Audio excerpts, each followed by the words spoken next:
Okay, there's a lot of stuff going on, and we know that. A lot of negatives, a lot of scary things. I think that we need some hope. What people got to understand is that they might feel hopeless with all these scary things that they know are coming in the future, in the near future. I want to add to it. They're so scared, and they tend to. It's hard not to feel hopeless. But I want to tell you, there's hope. Not only is there hope, but it's great hope. It's the greatest of hopes. I want you to understand what God's intentions are for all this, what He wants for us all, what He is planning for us all. We got to concentrate and focus on His promises. Now, did you know that there's a lot of really awesome promises that God makes in His Word, is written down in His Word, that gives us hope, that we can totally rely on and put our faith and trust in, so that we have hope. In spite of the scary situations, in spite of the problems that we go through in life and that we face, and that we know are coming down the road, in spite of all that, we have tremendous hope, because God wrote His promises down. And if they're written down, see, here's the thing about being written down, that makes them undisputable. You could totally rely on it. It's written. God not only promised us, but He wrote it down. He had it written down, so that we can reference it all the time as much as we want to, and remind ourselves of it.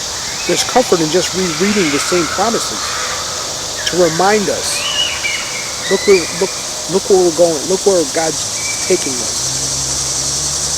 One of the greatest chapters for hope in the Bible, to me, there's a lot of them. One of the greatest ones is Psalm 91.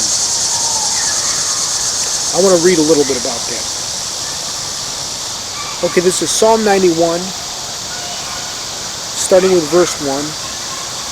It says, "He that dwelleth in the secret place of the Most High shall abide under the shadow of the Almighty."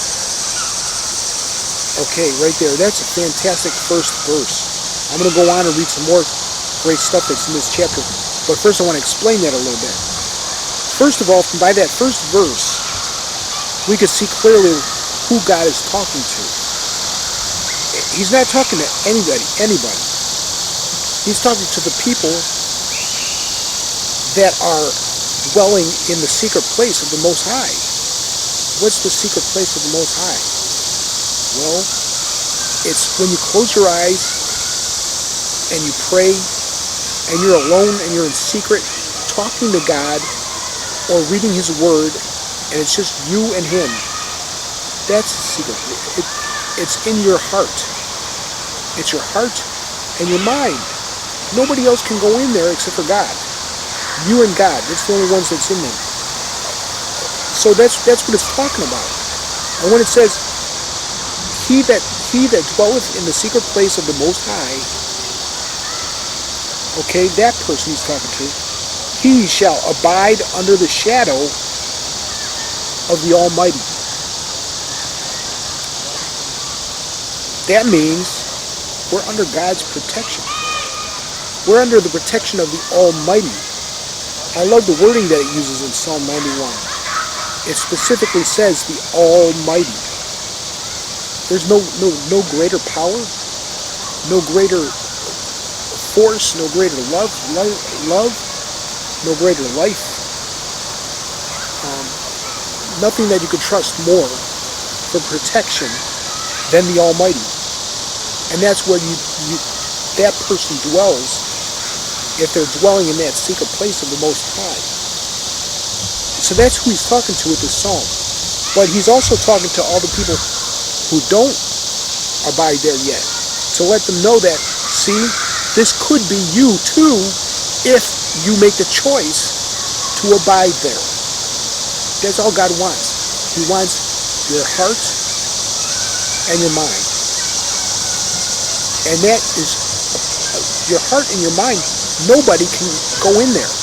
They can go in your house. They can go in your city, in your neighborhood. They can go in wherever you are physically. They cannot go in your mind or your heart. That's your secret place. The only one that can go in there is God. You and God. It's a secret place of the Most High. And he's saying basically, listen guys, if you want to be under my protection, under the shadow of the Almighty, you must abide in the secret place, the secret hiding place of the Most High. Abide in your mind and your heart. That's where your faith is.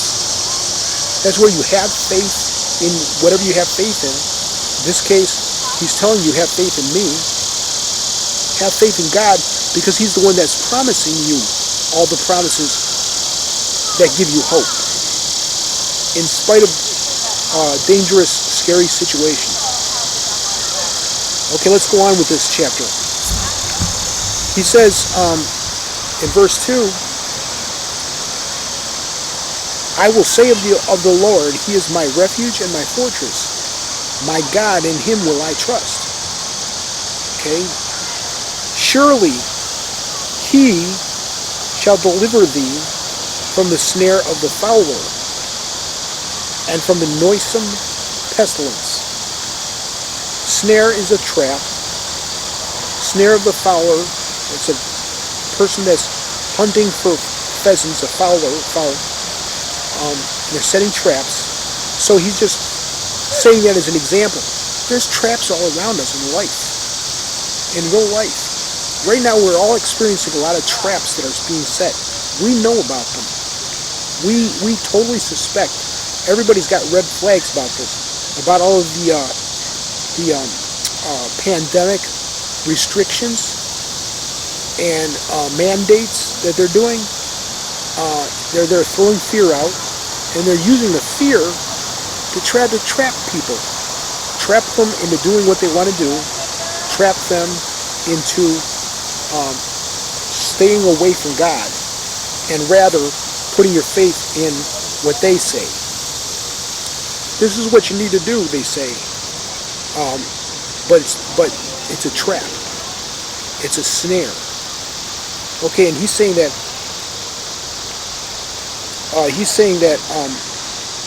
Surely he will deliver thee from the snare of the fowler and the noisome pestilence. The pestilence is a plague. Okay, and then it says in verse 4, he shall cover thee with his feathers. Under his wings shalt thou trust. His truth shall be thy shield and buckler. His truth. His truth. His word, his written promises. That's truth.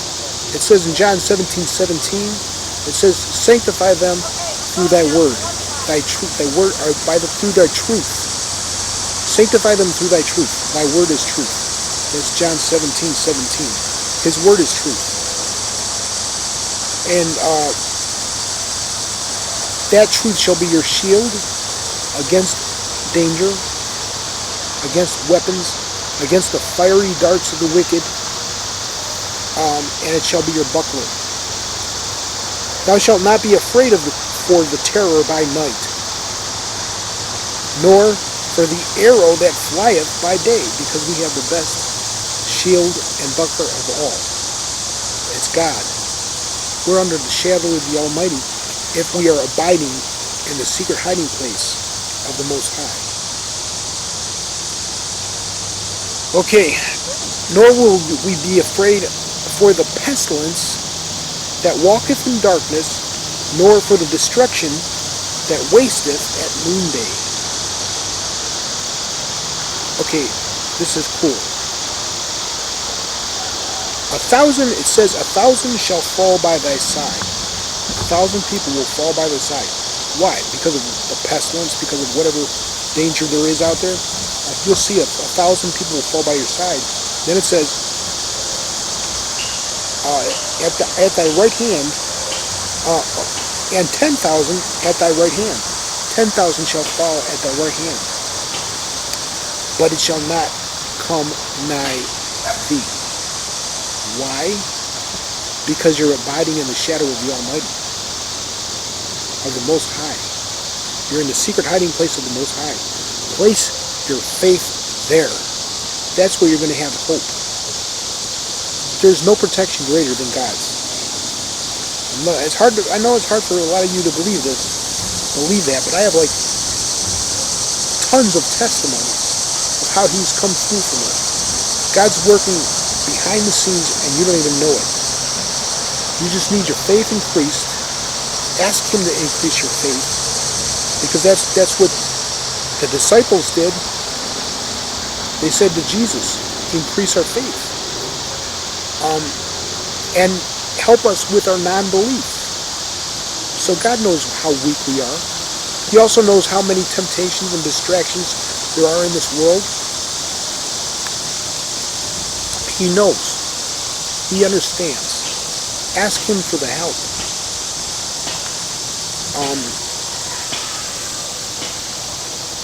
Okay, and then it says in verse 8, "Only with thine eyes shalt thou behold and see the reward of the wicked." In other words, all the danger that you're going through, all the danger that you know is coming up ahead, down the road, it's not going to come near you if you're dwelling in the secret place of the Most High, if you're trusting and putting your faith in God. It's not going to come near you, but you're going to see the reward of the wicked. You're going to see how it is hurting all the other people that do not have any faith in God. You're going to see it. You're going to see how they get destroyed by the pestilence and the evil works that are in the world. You're going to see it, but it's not going to come near you if you're dwelling in the secret place of the Most High and you're placing your faith in God. Place all your faith, 100% of it, in God. Okay, it says in verse 9, it says, I'm going to read verse 8 again first. "Only with thine eyes shalt thou behold and see the reward of the wicked." Verse 9, "Because thou hast made the Lord, which is my refuge, even the Most High, thy habitation." Verse 10, "There shall no evil befall thee, neither shall any plague come nigh thy dwelling. For he shall give his angels charge over thee, to keep thee in all thy ways. They shall bear thee up in their hands, lest thou dash thy foot against a stone." In other words, you're not even going to stub your toe if you're placing 100% of your faith in God for protection, and you're dwelling in that secret place. You're dwelling in that secret place of the Most High. Verse 13 says, "Thou shalt tread upon the lion and adder, the young lion and the dragon shalt thou trample under feet. Because he hath set his love upon me,